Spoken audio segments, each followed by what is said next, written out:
All right, so the topic today is what's in it for me. It's kind of an age-old question because everyone first thinks about themselves and how they're going to be impacted by whatever they're doing. And it's all about trade-offs. It's all about what am I going to get for what I have to do, right?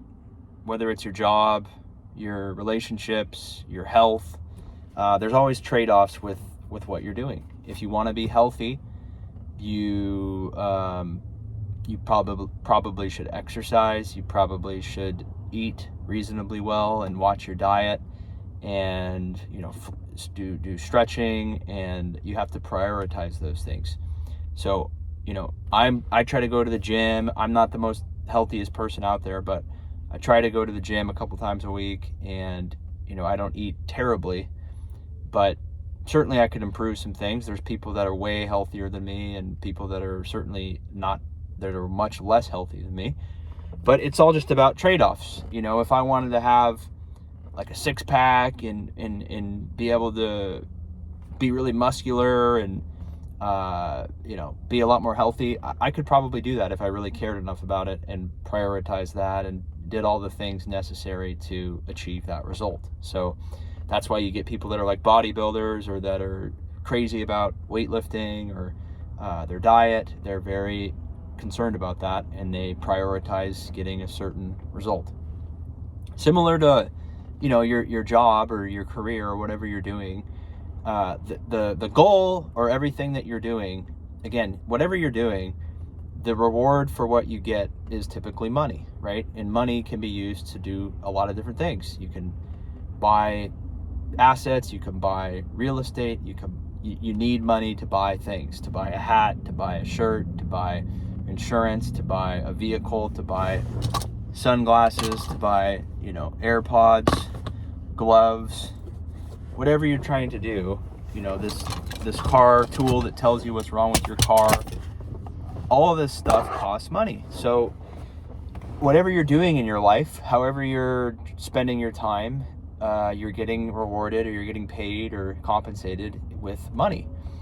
And the trade-off, or the what's in it for me, is, okay, well, maybe I was told I needed to go to college or I needed to get a certain degree in order to do this occupation so that I could get paid a certain amount of money.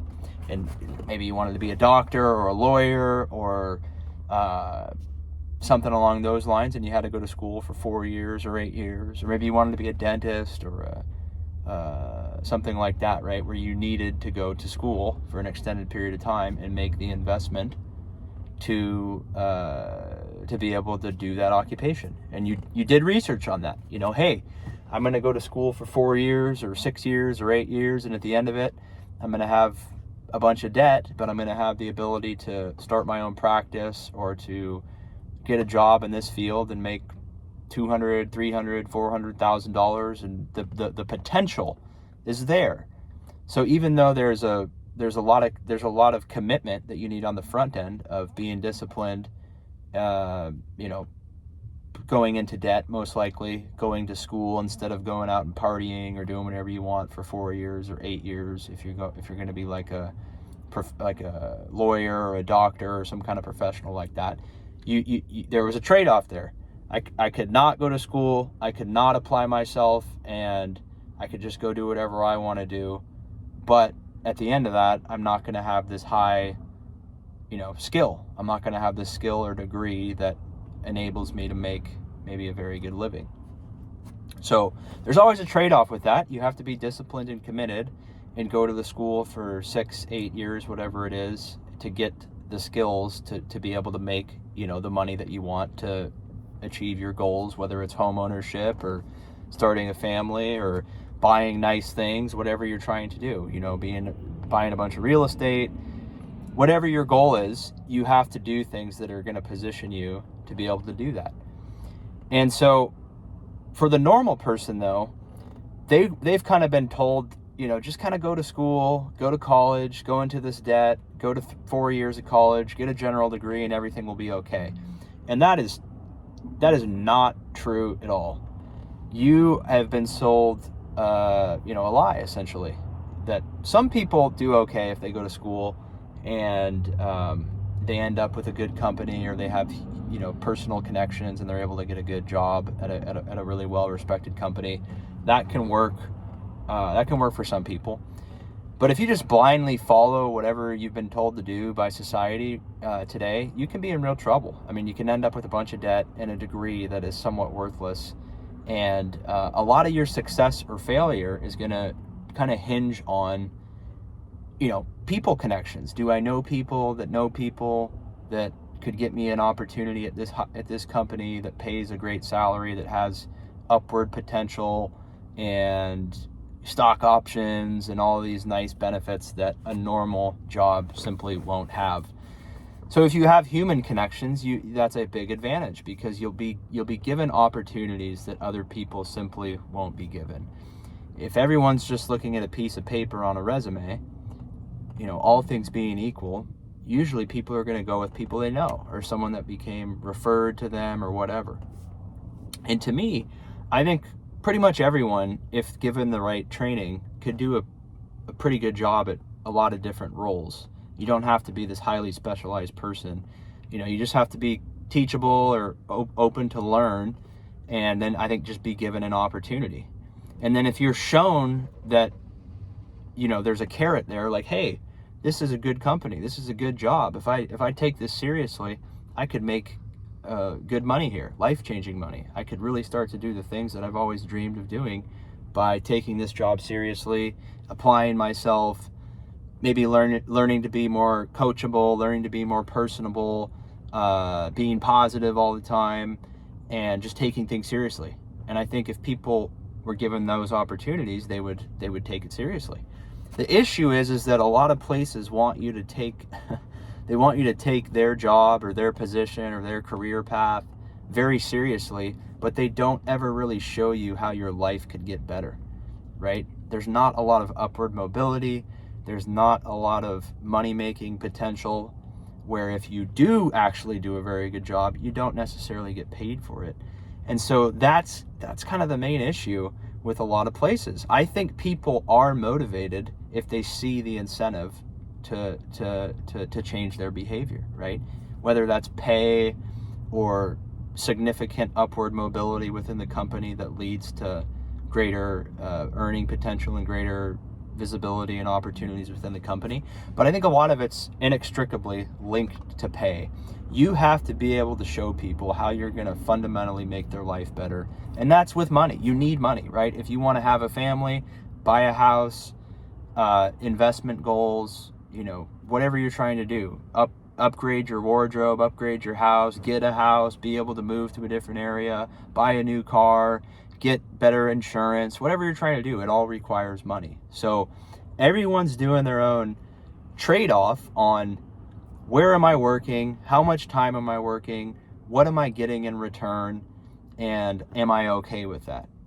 And so you have to be able to show people, hey, if you're gonna go above and beyond, we're gonna compensate you for that, or we're going to give you things that are going to positively impact your life. When the company provides rewards that are so insignificant or that don't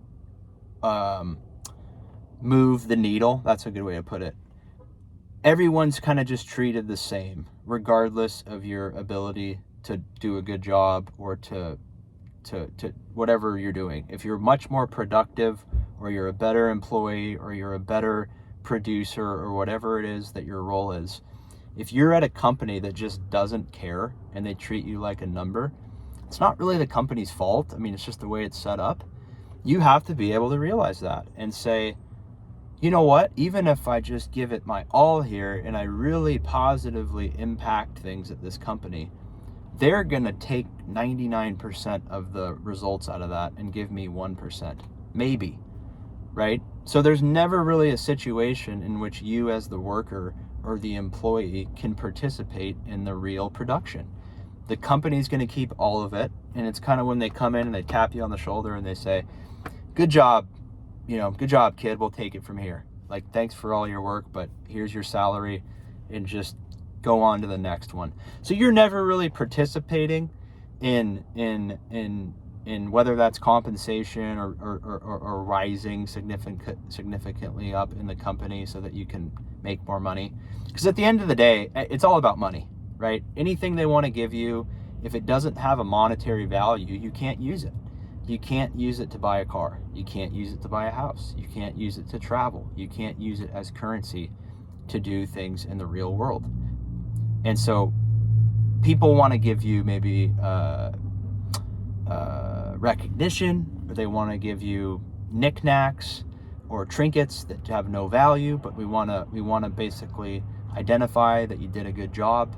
Doesn't help me. It doesn't help the person that's in that position. Someone needs to see that they're going to benefit from doing hard work, and it needs to be financial.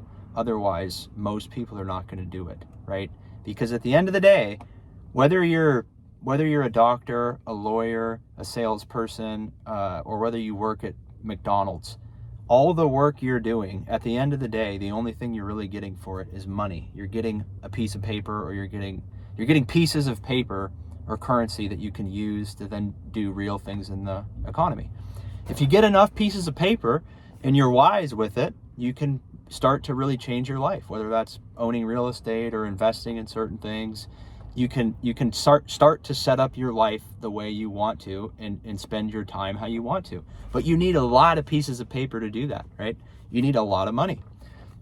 So if you're at a place where it's just impossible to make enough money to really start changing your life or participating in the economy of where you live, then you have to look at the trade-off of that and say, is this gonna work? Is this ever gonna work?